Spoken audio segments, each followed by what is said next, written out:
Olá, seja muito bem-vindo à nossa nova edição do Real Talks, nesse novo formato e no nosso novo estúdio aqui na sede da CBRE Brasil em São Paulo. Hoje nós vamos falar sobre os principais indicadores dos mercados de escritório e industrial logístico. Eu sou a Gabriela Gregori e eu trago aqui duas convidadas para falar desses dois segmentos. A Raquel Dias, que vai falar sobre o mercado de escritórios, ela é nossa gerente sênior da área de representação ocupantes, e a Marcela Ramos, nossa gerente sênior da área de ocupantes industrial. É importante lembrar que todos os nossos números de pesquisa são levantamentos feitos pela própria CBRE, garantindo maior confiança nos nossos dados, nas nossas análises e também na confiança para os nossos clientes. Raquel, queria começar falando do mercado de escritórios. Muito obrigada pelo convite, é um prazer estar aqui para representar a área de escritórios na CBRE.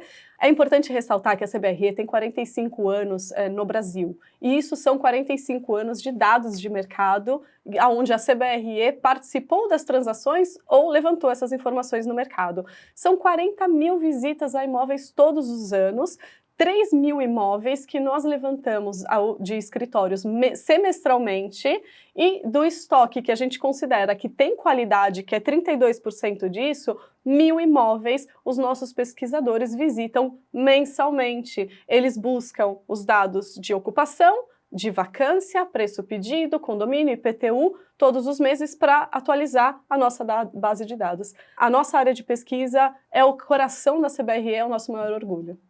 Raquel, e o que você diria que foi destaque no mercado de escritórios corporativos aqui em São Paulo nesse primeiro trimestre? Bom, eu acho que o mercado já está falando, mas em primeira mão, para quem ainda não soube, a gente fechou 2 transações somadas 26 mil metros quadrados na região da Faria Lima, um edifício locado 100% edifício Auri Faria Lima, de propriedade da Auri Nova, são 18 mil metros quadrados, 100% locado para um monousuário, em 10 meses. Então, da contratação da CBRE até o fechamento do contrato de locação, foram 10 meses de trabalho. Isso é fruto de um imóvel com qualidade, numa boa localização, um excelente trabalho da nossa equipe, mas também um sinal de retomada do mercado, né? Uma outra transação emblemática foram 8 mil metros quadrados no Birman 32, o prédio da Baleia é super conhecido no mercado. Eu acho que esse prédio ele tem um diferencial importante, que é a capacidade que ele tem de se recolocar no mercado, né? A gente rapidamente encontrou um novo ocupante para esse imóvel, de novo, localização e qualidade. Eu acho que, por fim, a gente teve uma grande transação também muito interessante. Essa empresa é super famosa, ela chegou a decretar o fim dos escritórios deles e eles construiriam um campus, né, para os funcionários no interior de São Paulo. Esse plano deu errado, hoje eles retornaram a ocupar o edifício deles na Faria Lima, e não só isso, né? Hoje eles alugam 5 mil metros quadrados a mais do que eles tinham no começo, antes da pandemia. Então, demonstrando aí que o retorno aos escritórios está fazendo muito sentido para todo mundo, né? A absorção bruta com isso do AAA em São Paulo teve um recorde no primeiro trimestre desde 2017. Esse é um dado super interessante. Então, como a CBRE previu, o mercado de escritórios está cada vez mais forte e, de novo, aquecido. Raquel, você pode comentar um pouquinho como é que estão as absorções aqui na cidade de São Paulo nesse primeiro trimestre? Eu acho que eu queria fazer só uma breve explicação antes do que é absorção bruta e líquida que nós vamos comentar. A Marcela também vai usar esse mesmo racional. A absorção bruta são os metros quadrados efetivamente locados e aquele que vai constar no contrato de locação, ou seja, 3 mil metros quadrados alugados. Essa é a absorção bruta. A absorção líquida, ela é útil para medir o crescimento das empresas. Então, se eu alugo 4 mil metros quadrados e eu vou me relocalizar para 3 mil metros quadrados, a absorção líquida é menos 1.000 metros quadrados, tá? Com esse conceito, eu gostaria de ressaltar que nós temos o 8º trimestre consecutivo de absorção líquida positiva no AAA em São Paulo, tá? Esse é um dado extremamente relevante, mostrando de novo a força do mercado e um forte sinal da retomada também da economia, né? As empresas estão crescendo, tá? Esse dado, ele mostra crescimento. A absorção bruta, ou seja, os metros quadrados de contrato transacionados no que a gente considera a região core de São Paulo, teve uma alta de 20% comparado ao primeiro trimestre de 2023, tá? E por fim, na marginal, a gente teve o melhor resultado em termos de absorção líquida para um primeiro trimestre desde 2012. Um dado também super relevante. A gente acredita, né, o que a gente vê vê no mercado é que é uma região onde a gente tem imóveis com muita qualidade, lajes enormes, pé direito, selo LEED, etc. E os proprietários estão preparados a ser bem agressivos nas condições comerciais das negociações que a gente tem feito. Raquel, e sabendo que esses volumes de absorção bruta e líquida podem impactar diretamente o índice de vacância, como é que ficaram as taxas de vacância nesse início de ano para o mercado de escritórios aqui em São Paulo? Nós tivemos uma pequena queda de 0,2 pontos percentuais no mercado geral e a gente está com 21%. Mas, de novo, falando de AAA, a gente teve uma queda de 1 ponto percentual, nós estamos com 18,7, com tendência de queda, tá? A gente não teve novas entregas de AAA no primeiro trimestre, em 2024, e no ano de 2024 inteiro, nós temos a previsão de entrega de somente um edifício AAA, tá? Isso vai, juntando aqui com a absorção líquida, a tendência é de queda na vacância. É importante a gente ressaltar como a gente tem muitas São Paulos aqui para serem analisadas, né? Então, a Faria Lima, por exemplo, tem uma vacância de AAA de 5,8%, quando a cidade está com 21% na vacância geral.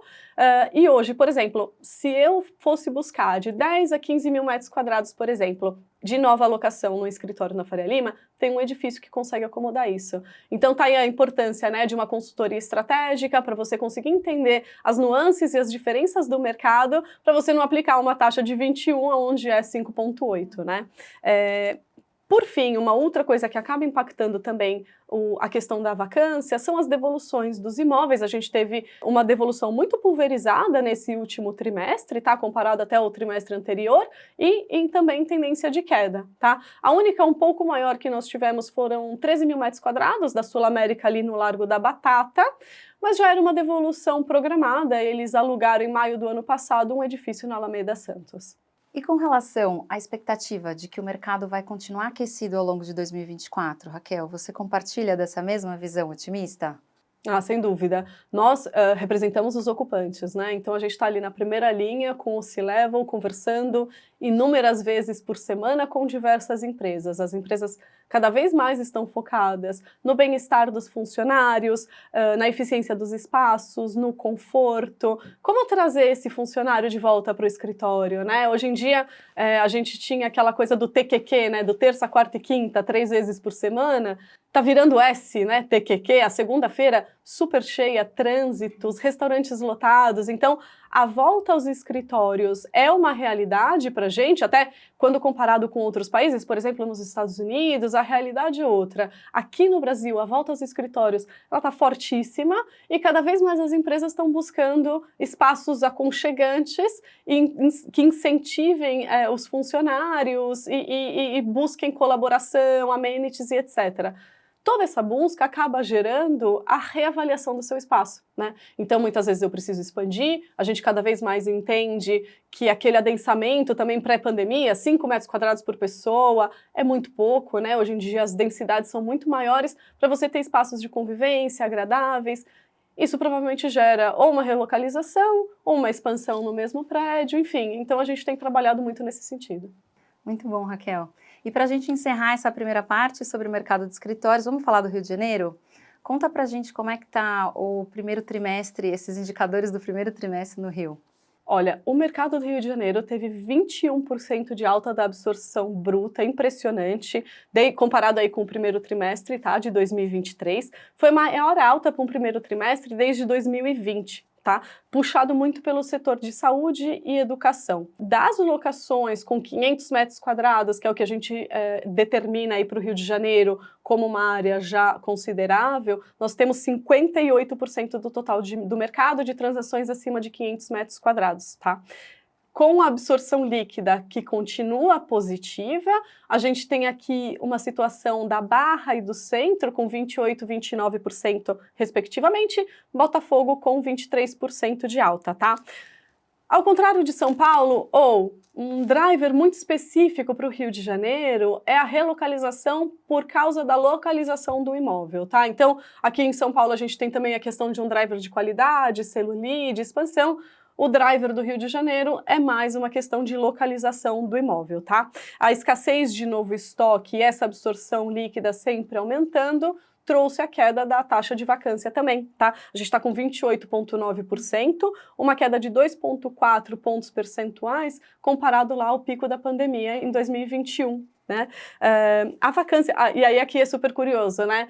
Comparando São Paulo com Rio de Janeiro, como eu comentei, a Faria Lima do Rio de Janeiro, a Zona Sul, a gente está com 6,3% ali de vacância, e a gente tem regiões tipo Cidade Nova que está com 43,9%. Então, de novo, importância da consultoria estratégica para você entender as regiões, a qualidade dos imóveis e qual é a estratégia do seu portfólio, né? Um último dado interessante para compartilhar são as devoluções, queda de 26%, comparado com o primeiro trimestre de 2023. Ou seja, o Rio de Janeiro, cíclico, né? A gente tem 45 anos de empresa para contar. O mercado de São Paulo tende a retomar mais rápido e mais forte, e o do Rio de Janeiro vem logo atrás. A gente já viu isso em outros ciclos de mercado, e aqui está se repetindo e a tendência é que se repita. Então a gente já está vendo aí os primeiros sinais de recuperação do mercado no Rio de Janeiro. Legal, obrigada, Raquel. Marcela, vamos falar um pouquinho de Industrial Park? Vamos lá. Como é que está o mercado de Industrial Park, especificamente no estado de São Paulo, no primeiro trimestre de 2024? Bom, Gabi, é um prazer estar aqui, obrigada pelo convite. Começando esse bate-papo aqui sobre o mercado de industrial e logístico aqui de São Paulo, né, a gente pode falar um pouco sobre os dados que foram trazidos no último Real Talks de 2023. A gente teve uma absorção bruta acumulada na casa de 2,8 milhões de metros quadrados e fechamos o ano com 11,1% de vacância. Né? Com esse grande estoque absorvido, uma acomodação da vacância e um novo estoque relativamente baixo, a gente já esperava que fosse acontecer uma certa acomodação da atividade de locação nesse trimestre. Então, a gente fechou o trimestre com uma absorção bruta de 372 mil metros quadrados, né? E aí, dos quais 37% movimentados pelo segmento de logística. Aí, de novo, trazendo uma tendência que a gente também já havia indicado no último Real Talks, né? De empresas de logística movimentando bastante esses mercados aí por todo o Brasil, não só aqui em São Paulo.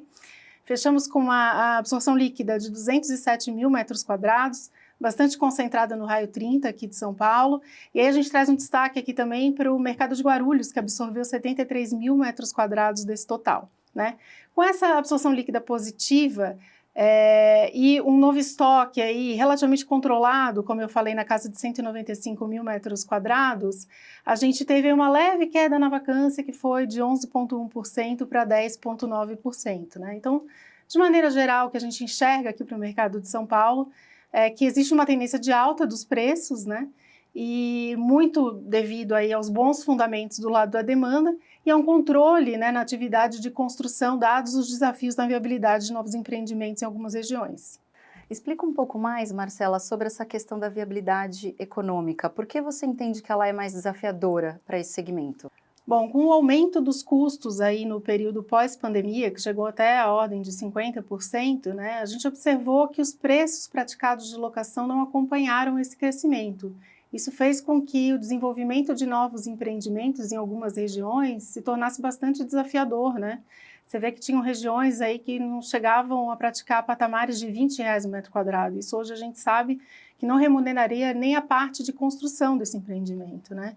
Agora, com a alta dos preços, mercados como o de Guarulhos, por exemplo, que já vem puxando essa tendência de alta há algum tempo, já vem entregando novos empreendimentos e absorvendo esses empreendimentos quase nos mesmos patamares que o mercado de Cajamar.